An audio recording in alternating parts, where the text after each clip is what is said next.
G20 सम्मेलन में शिरकत करने के लिए आज विशेष विमान से पहुंचे डेलीगेट्स। उत्तराखंड की संस्कृति के साथ किया गया विदेशी मेहमानों का स्वागत। मेहमानों को तिलक लगाकर तुलसी की माला की गई भेंट।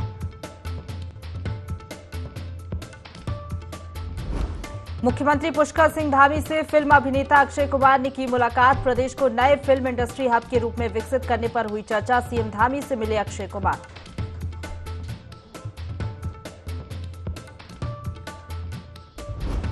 मौसम विभाग ने जारी किया पूर्वानुमान। आज और कल बारिश और ओलावृष्टि के लिए ऑरेंज अलर्ट जारी। सभी डीएम और आपदा प्रबंधन अधिकारियों को सतर्क रहने के निर्देश।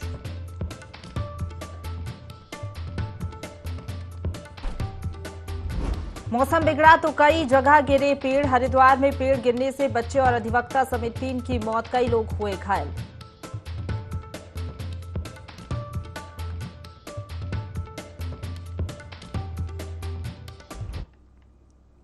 नमस्कार, देवभूमि लाइव देख रहे हैं आप। आपके साथ मैं हूं प्रशंसा। बुलेटिन की शुरुआत करेंगे खबरों से, जहां डोईवाला के नरेंद्र नगर में आयोजित होने वाले G20 समिट के लिए करीब 68 डेलीगेट्स के साथ भारत सरकार के अधिकारियों को लेकर एक विशेष विमान जॉली ग्रांट एयरपोर्ट पहुंचा, जहां इन विदेशी मेहमानों का स्वागत उत्तराखंडी अंदाज में किया गया। मेहमानों को तिलक लगाकर तुलसी की माला भेंट की गई। उत्तराखंड की धरती पर उतरते ही विदेशी मेहमानों ने भी सांस्कृतिक डोलियों के साथ कदम से कदम मिलाया और यहां से एग्रीगेट्स नरेंद्र नगर के लिए रवाना हुए।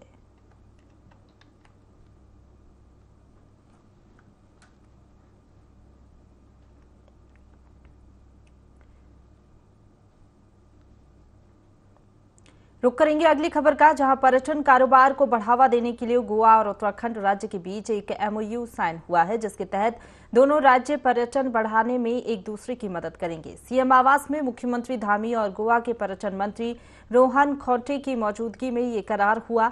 मुख्यमंत्री पुष्कर सिंह धामी ने कहा कि पर्यटन सेक्टर को बढ़ावा देने के लिए 100 नए डेस्टिनेशन की तलाश की जा रही है, जहां निवेश को बढ़ावा दिया जाएगा। गोवा और उत्तराखंड दोनों एक दूसरे की संस्कृति और पर्यटन से जुड़ी जानकारियां साझा करेंगे।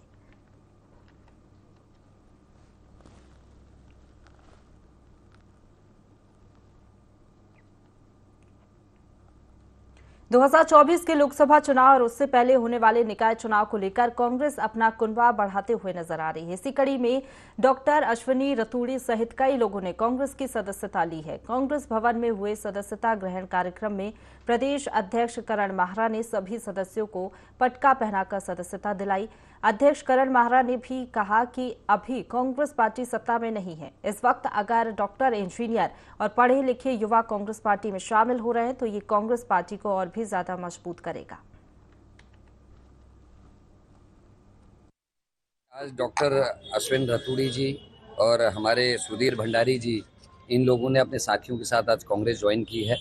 और जब ऐसे साथी ज्वाइन करते जो पढ़े लिखे लोग हैं और जो जिस समय हमारी सत्ता नहीं है, सत्ता के टाइम में तो सब लोग आते हैं, लेकिन ऐसे समय में ज्वाइनिंग, जब हम लोग संघर्ष कर रहे हैं, जब हम सड़कों पे हैं, हम अपने पहलवान गोल्ड मेडलिस्ट बहनों के लिए लड़ रहे हैं, जब हम बेरोजगारों की लड़ाई लड़ रहे हैं, ऐसे में डॉक्टर अश्विन ने हमको ज्वाइन किया है अपने साथियों के संग, भंडारी जी इत्यादि के साथ। तो ये हमारे लिए उत्साह बढ़ाने वाली बात है और इससे लगता है कि आने वाला भविष्य निश्चित ही अच्छा होगा और जो बेरोजगार नौजवान हैं वो अपनी मांग को, अपने हकों को आराम से सड़कों में लड़ सकेंगे, बात रख सकेंगे। ऐसा नहीं होगा जैसे दमनकारी सरकार इस समय चल रही है।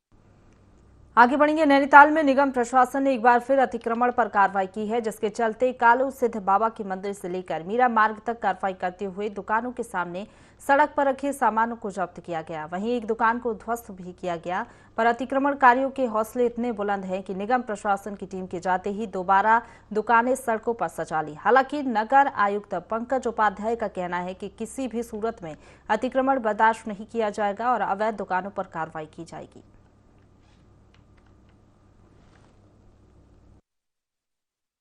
अवैध अतिक्रमण जो शहर के अंदर है, इसको हटाने के लिए जिला पुलिस, जिला प्रशासन और नगर निगम की टीम का संयुक्त अभियान चल रहा है। इसमें जिनका भी अवैध अतिक्रमण है उसको हटाया जा रहा है और मैं सभी व्यापारी भाइयों से अनुरोध करता हूँ जिसका भी अवैध अतिक्रमण जिन्होंने भी कर रखा है उसको स्वयं हटा ले। नगर निगम पुलिस प्रशासन की टीम के द्वारा जो हमारी बाजार है, जहाँ पे हम लोगों ने ये बाजार क्षेत्र में जो भी नालियों पे अतिक्रमण कर रखा है, फड़ ठेले खोखे वालों ने, उस पर कार्रवाई हो रही है। और इसका उद्देश्य एक ही है कि ये जो रोड है, इसे बिल्कुल भी चलने के लिए जगह नहीं बची है, इसीलिए पूरे शहर में अभियान चलाया जा रहा है और जगह जगह जिन लोगों ने रोडों पर कब्जा किसी भी तरीके का कर रखा है, उसे खाली कराया जाएगा। देखिए, कहीं भी अगर मैं भी अभी मौके पर हूँ, अभी तक किसी ने ऐसी कोई शिकायत नहीं करी है। अगर ऐसी कोई शिकायत प्राप्त होती है, उस पर कार्रवाई की जाए। उत्तराखंड में मौसम का मिजाज लगातार बदलता हुआ नजर आ रहा है। इसी कड़ी में मौसम विभाग ने एक बार फिर चेतावनी जारी की है कि मौसम विभाग ने 21 से 25 मई तक ऑरेंज अलर्ट जारी किया है। मौसम विभाग के निदेशक डॉक्टर विक्रम सिंह के मुताबिक ओलावृष्टि, बारिश, बिजली चमकने और 30 से 70 किलोमीटर प्रति घंटा की रफ्तार से हवाएं चलने का येलो और ऑरेंज अलर्ट जारी किया है। वहीं सभी जिलों के डीएम और आपदा प्रबंधन अधिकारियों को अलर्ट किया गया है। साथ ही चारधाम यात्रा में आने वाले लोगों से सावधानी बरतने की अपील की है।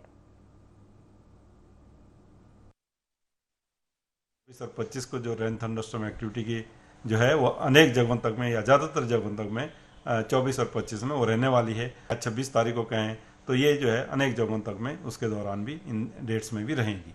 इसके साथ साथ अगर वार्निंग की बात करें तो हमने जो है 24 और 25 के लिए जो है ऑरेंज अलर्ट रखा है, क्योंकि इस दौरान जो थंडरस्टॉर्म एक्टिविटी रहेंगी वो मॉडरेट से सीवियर तक भी कहीं कहीं पर मिलेंगी, जिससे कि आप देख सकते हैं कि जो उस दौरान ओलावृष्टि है या जो स्क्वाल है जिसमें कि विंड स्पीड जो आपकी 60 से 70 किलोमीटर प्रति घंटा रहेंगी और गस्टिंग वो 80 किलोमीटर प्रति घंटा तक की भी जा सकती है। अपराधियों के हौसले पस्त करने के लिए हरिद्वार पुलिस सख्त रवैये के मूड में नजर आ रही है। दरअसल हरिद्वार जनपद के भगवानपुर पुलिस ने एक आरोपी को लूट के मामलों में ढोल नगाड़े बजाकर जिला बदर की कार्रवाई की है। वहीं इस तरह की कार्रवाई से अपराधियों में खलबली मची हुई है। भगवानपुर पुलिस ने लूट के आरोपी को उत्तराखंड के भगवानपुर से उत्तर प्रदेश की सीमा में छोड़ दिया और वहीं ग्रामीण क्षेत्रों में पुलिस ने ढोल नगाड़े बजाकर लोगों को जानकारी दी है।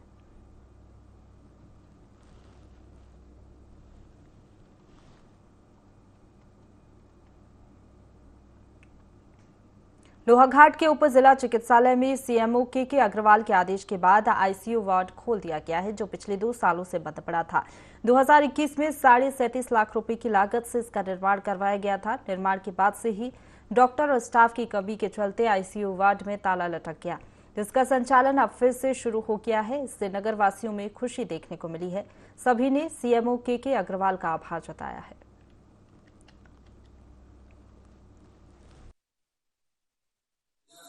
सीएमओ सर आए थे 4-5 दिन पहले, उन्होंने सडन एक निरीक्षण किया था, तो उसमें डायरेक्शन दी थी कि आईसीयू अभी हमारे पास 2 जैसे एनेस्थेटिक हैं और एक आई सर्जन है, बाकी सब एमबीबीएस है। तो जिस लेवल पे आप कर सकते हो उतना तो करिए। तो हमने उस लेवल पे स्टार्ट कर दिया है। उसे कोई पेशेंट सीवियर आएगा तो उसको यहाँ से मैनेज करके रेफर करना हो। ये कोविड में बना था, कोविड आया था, जब कोविड के ही टाइम में चंपावत यहाँ और टनकपुर में तीनों जगह आईसीयू बना था। सर्वप्रथम तो मैं जिलाधिकारी महोदय और सीएमओ को धन्यवाद देना चाहूँगा, जिन्होंने आईसीयू का जो पिछले 2 वर्षों से बंद पड़ा था और जो हमारे रोगी आते हैं काफ़ी दिक्कतों का सामना करना पड़ा था।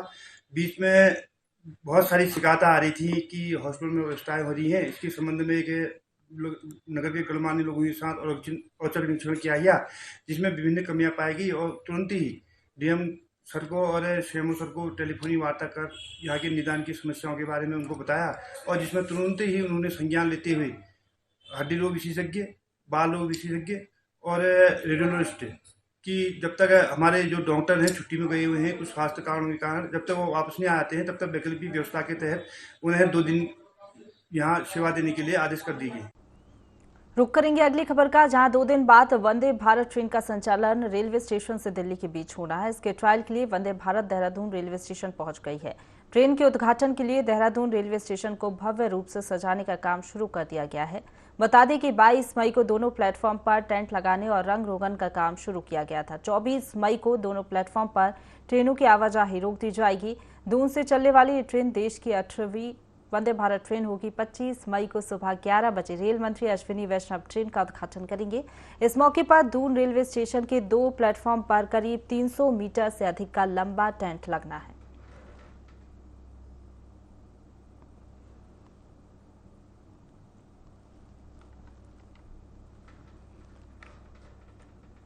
जनपद उत्तरकाशी के सीमांत विकास खंड भट्टवाजी के सुदूरवर्ती गांव ढासला निवासी प्रवीण राणा ने एक बड़ी उपलब्धि अपने नाम की है। उन्होंने बिना किसी सरकार की आर्थिक सहायता से बहुत छोटी उम्र में माउंट एवरेस्ट फतेह किया।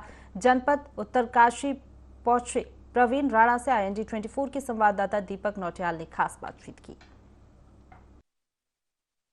उत्तरकाशी के भटवाड़ी ब्लॉक के तुरस गांव से एक लड़का जिसने कि 2022 में जो है माउंट एवरेस्ट पे फतह की है, आज मिलवाते हम प्रवीण राणा जी से। जी प्रवीण जी, कैसा रहा आपका सफर? मेरा सफ़र बहुत अच्छा था क्योंकि ये 4 सालों से मैं काफ़ी स्ट्रगल कर रहा था और सबसे बड़ी जो प्रॉब्लम आई वो थी स्पॉन्सरशिप की। तो मैं 4 सालों से उसके लिए काफ़ी प्रयासरत था, बट कहीं से भी नहीं हो पाया। बट जब मुझे मौका मिला 2022 में और 15 दिन का मुझे टाइम मिला हुआ था प्रिपरेशन के लिए, क्योंकि फिजिकल प्रिपरेशन काफ़ी ज़्यादा करनी पड़ती है। तो मैं बेंगलोर में भी काम करता हूँ, वहाँ से जब मैं घर आया यहाँ पे पूरा दौड़ना और पूरा जो फिजिकल रिक्वायरमेंट थी वो किया, तो मुझे काफ़ी सेटिस्फेक्शन उससे मिला। और ये एक्सपीरियंस ऐसा था कि मतलब इतने मुसीबतों और डिफ़िकल्टी के बाद जो मिला तो वो शब्दों में बयां करना थोड़ा मुश्किल था, क्योंकि जब भारत का झंडा मैंने टॉप पे लहराया और अपने क्षेत्र का नाम जो मैंने अपने लिया उत्तराखंड का, तो एक मेरे लिए बहुत बड़ी गर्व की बात थी कि मैंने जिस स्ट्रगल के साथ गया हूँ वहाँ पे और आज मैं उस मुकाम पे पहुँचा हूँ। तो ये बहुत ही ज़्यादा इम्पोर्टेंट डे था मेरे लिए जब मैं इस एवरेस्ट पे पहुँचा। जी प्रवीण जी, कहते हैं कि उत्तरकाशी जनपद एक ऐसा जनपद है जहाँ पे कि प्रतिभाओं की कमी नहीं है, लेकिन एक कमी है तो उनको आगे लाने की। तो आप एवरेस्ट फतह कर चुके हैं, लेकिन जो यहाँ पे जो ऐसी प्रतिभाएं हैं जो आगे बढ़ना चाहती हैं, उनके लिए क्या करेंगे आप?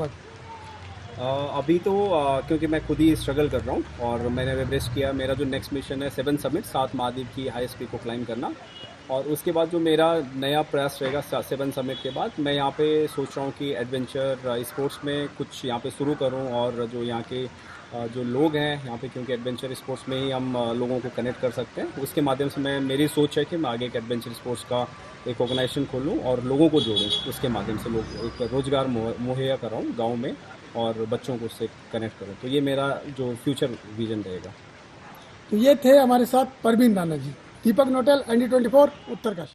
काशीपुर के मुरादाबाद रोड स्थित संजीवनी मल्टी स्पेशलिस्ट अस्पताल ने चिकित्सा क्षेत्र में अपने सफलतम 6 वर्ष पूर्ण करते हुए गरीबों और असहाय लोगों की मदद कर एक नया अध्याय लिख डाला है। बता दें कि वर्तमान समय में चिकित्सा का बाजारीकरण जहां एक और देखने को मिल रहा है, तो वहीं काशीपुर के संजीवनी मल्टी स्पेशलिस्ट अस्पताल ने क्षेत्र में मरीजों को मुनासिब दामों में चिकित्सा संबंधी सुविधाएं उपलब्ध कराते हुए आज अपने 6 साल पूरे किए हैं। सबसे पहले तो मैं अपनी टीम को, अपने डॉक्टर्स को और सभी पूरे परिवार को बहुत बधाई देता हूं कि सबके सहयोग से आज हमने सफलतम 6 साल पूर्ण किए हैं। और इस 6 साल पूर्ण होने के उपलक्ष्य में हमने आज एक ब्लड डोनेशन कैंप का और निःशुल्क चिकित्सा शिविर का भी आयोजन किया है। आने वाले दिनों में हम हॉस्पिटल को 100 बेड से बढ़ाकर इसमें कैथ लैब का और ब्लड बैंक का भी बहुत ही जल्दी उद्घाटन करेंगे, समारोह करेंगे, उसमें भी आप सबको आमंत्रित करेंगे। और मैं काशीपुर की समस्त जनता को भी बधाई देता हूं कि जब सबने हमारा साथ दिया और आने वाले दिनों में हम ऐसे ही जनता की सेवा करते रहेंगे। ऊधम सिंह नगर के जसपुर क्षेत्र में लगातार अवैध अतिक्रमण हटाया जा रहा है। जसपुर नादेही मार्ग पर सड़क किनारे PWD विभाग की जमीन पर कच्चे पक्के बने अवैध अतिक्रमण को बुलडोजर से हटाया गया। इस दौरान भारी पुलिस बल मौके पर मौजूद रहा। वहीं जसपुर के गांव राजपुर ने सरकारी तालाब की भूमि पर अवैध अतिक्रमण को चिन्हित किया है। उप जिलाधिकारी जसपुर सीमा विश्वकर्मा ने बताया कि लगातार अतिक्रमण की कार्रवाई जारी है। हटाने की कार्रवाई की जा रही है। तो आज उसी के क्रम में यहाँ पर नादेही में जो PWD की लैंड है, ये जो PWD की रोड है, उसमें जो अतिक्रमण है उसको हटाया जा रहा है। अभी तक हम लोगों ने यहाँ पर कम से कम 7 से 8 अतिक्रमण हटा दिए हैं और जो कच्ची बिल्डिंग थी या कच्ची संरचना थी वो भी हटा ली है। और अभी आगे को लगातार हम लोग बढ़ते जा रहे हैं। अब देखते हैं कि इसके बाद कितनी कब्जा हटाया जाएगा। अभी हम लोगों ने कल एक राजपुर गाँव है वहाँ पर अतिक्रमण चिन्हित किया था, तो उसका जो कार्रवाई है वो बृहस्पतिवार को की जाए। उत्तरकाशी जनपद मुख्यालय में कूड़े की समस्या और बढ़ सकती है। जनपद में कूड़ा डंपिंग के लिए जगह न होने के कारण नगरपालिका जनपद के प्रवेश द्वार तांबा खाड़ी टनल के पास कई सालों से कूड़ा इकट्ठा कर रही है और वहां पर कूड़े के पहाड़ खड़े हो चुके हैं। इसको देखते हुए नगरपालिका ने तिलोथ में करोड़ों रुपए खर्च कर वहां ट्रिंचिंग ग्राउंड का निर्माण करवाया है, जहां पर इस कूड़े की सफाई होनी थी, पर अब स्थानीय लोग इसका विरोध कर रहे हैं। इस टिंचिंग ग्राउंड पर कोई काम न होने के कारण जनपद मुख्यालय में इस कूड़े से महामारी फैलने का खतरा बना हुआ है। मैदान में था, उसके बाद 3 जगह हम ले गए, वहाँ हाईकोर्ट से स्टे मिला कि चौथी जगह सरकार ने हमें दिया। 2.5 करोड़ के आसपास खर्च कर दिया और इसमें खर्च होना भी, ये पूरा सेग्रीगेशन सेंटर बन गया है। मैं तिलोथ के वासियों को विश्वास भी दिलाता हूँ और उनका धन्यवाद भी अदा करता हूँ। उन लोगों ने उनके सहयोग से हमें ज़मीन मिल पाई है। और अब जो तांबा खानी में हमारे पास जो लीगेसी वेस्ट है, तो फिलहाल ये था कि हम उसका हमने टेंडर किया है 75 लाख का। वो कूड़ा यहाँ से उठ के वहाँ जाएगा, रोज़ उठेगा, रोज़ वहाँ जाएगा, रोज़ सेग्रीगेशन होगा, रोज़ उत्तरकाशी से बाहर जाएगा। तो ये वहाँ उसको तिलोथ को कतई भी डंपिंग जोन नहीं बनाएंगे, ये हमारा आपसे विश्वास दिलाते हैं। वहाँ जितना कूड़ा आज 10 गाड़ी जाएगी, 10 गाड़ी कल खाली होगी, तब 10 गाड़ी दूसरी जाएगी, तो वो केवल सेग्रीगेशन सेंटर होगा। और उसमें कतई भी तिलोथ वालियों को खासकर विश्वास दिलाना चाहता हूँ और शहरवासियों को कि उसके अलावा हम वहाँ पर और कुछ नहीं करेंगे। बिल्कुल वहाँ स्मेल नहीं आएगी, गंदगी नहीं रखेंगे, ये मेरी जिम्मेदारी है। प्लांट तिलोथ में लगाया हमारी नगर पालिका ने, इसका स्थानीय जनता बहुत पुरजोर तरीके से विरोध कर रही है और मैं भी जनप्रतिनिधि होने के नाते उन्हीं के साथ हूँ, क्योंकि वहाँ पे एक तो पीने का पानी है, बगल में छात्रावास है, स्कूल है, मंदिर है, जिसको देखते हुए जो है गाँव नज़दीक लगा हुआ है, नेशनल हाईवे, तो सारी क्षेत्र की जनता उसका विरोध कर रही है, इसलिए मैं भी जनता के साथ। उत्तरकाशी के पुरोला में 100 नाली भूभाग पर पैदा की गई अफीम की खेती को पुलिस और राजस्व की संयुक्त टीम ने नष्ट किया। तहसील बटकोट में 9 भूस्वामियों पर मुकदमा दर्ज किया गया है। प्रेस कॉन्फ्रेंस करते हुए एसपी अर्पण यदुवंशी ने बताया कि चारधाम यात्रा के बीच जनपद में व्यापक स्तर पर अफीम और अन्य नशीले पदार्थों की अवैध खेती के खिलाफ पुलिस प्रशासन की टीम गठित की गई है।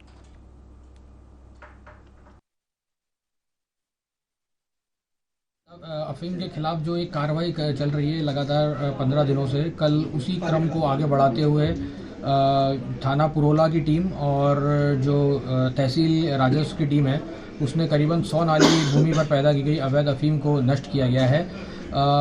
पता चला कि ये जो ज़मीन जिस पे नष्ट की गई है, ये राजस्व की ज़मीन थी और उसी के बेसिस पे राजस्व बड़कोट में 8/18 NDPS एक्ट के अंदर मुकदमा पंजीकृत कर लिया गया है।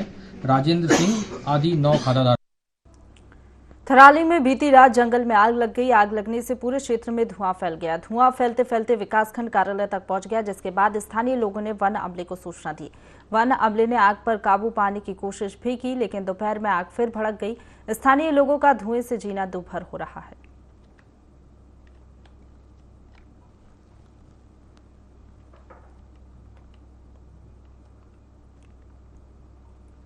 देहरादून के नरेंद्र नगर में 24 और 25 मई को होने जा रही G20 की बैठक के लिए विदेशी मेहमानों के पहुंचने का सिलसिला शुरू हो गया। विदेशी डेलीगेट्स का एक ग्रुप जॉली ग्रांट एयरपोर्ट पर पहुंचा, जहां उनका पारंपरिक रूप से तिलक और माला पहनाकर स्वागत किया गया। इस दौरान छोलिया नृत्य की पारंपरिक वाद्य यंत्रों पर प्रस्तुति दे रहे कलाकारों को देखकर डेलीगेट्स खुद को रोक नहीं पाए।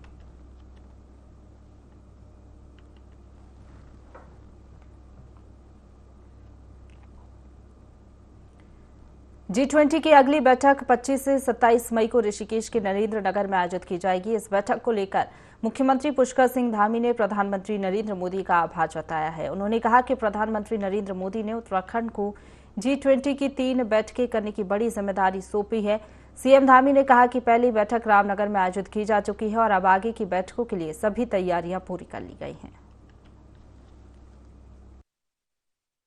मैं प्रधानमंत्री जी का धन्यवाद करता हूं कि उन्होंने हमारे राज्य को 3 G20 की बैठकें हमको यहाँ पर ऑर्गेनाइज करने का अवसर प्रदान किया। पहली बैठक हमारी रामनगर में हो चुकी है और बहुत शानदार बैठक रही। सभी आने वाले मेहमानों को, जिन लोगों ने उसमें भाग लिया, सभी एक अच्छा अनुभव लेकर गए और उत्तराखंड को पूरे विश्व के अंदर जाने का मौका मिला है। दूसरी बैठक भी हमारी ऋषिकेश नरेंद्र नगर में आयोजित हो रही है और तीसरी बैठक भी जून माह में आयोजित होगी। दूसरी बैठक के लिए हम पूरी तरह से तैयार हैं और आने वाले मेहमानों का स्वागत करेंगे। यहाँ की जो विशेषताएँ हैं, जो यहाँ का वैशिष्ट है, जो किया हुआ कार्य है, या जो चीज़ें पूरे विश्व के अंदर जानी चाहिए, उत्तराखंड की पहचान, उत्तराखंड की जो हमारी समृद्ध सांस्कृतिक विरासत है, उन सबको विश्व के अंदर ले जाने के हमारे पास अच्छा अवसर मिला है। तो G20 के सभी लोगों के स्वागत के लिए और अपनी पहचान को और समृद्ध बनाने के लिए हम लोग तैयार। प्रदेश के पूर्व मुख्यमंत्री हरीश रावत की पुस्तक मेरा जीवन लक्ष्य उत्तराखंडियत पर चर्चा का आयोजन किया गया, जिसमें शहर के बुद्धिजीवी, पत्रकार, लेखक मौजूद रहे और पुस्तक में उत्तराखंड के धरातल, समाज, विकास, संस्कृति आदि के बारे में कई बातें बताई गई हैं। इस मौके पर पूर्व IAS विनोद शर्मा ने पुस्तक की समीक्षा करते हुए कहा कि हरीश रावत ने बहुत ही सरल ढंग से अपने पूरे जीवन को इस पुस्तक के माध्यम से समाज के सामने रखा है। यही नहीं, उन्होंने इसमें पहाड़ की कठिन जीवन शैली, उत्पाद, प्रदेश के विकास और योजनाओं सहित कई जीवन की अनछुए संस्मरणों को दोबारा जीवित किया है।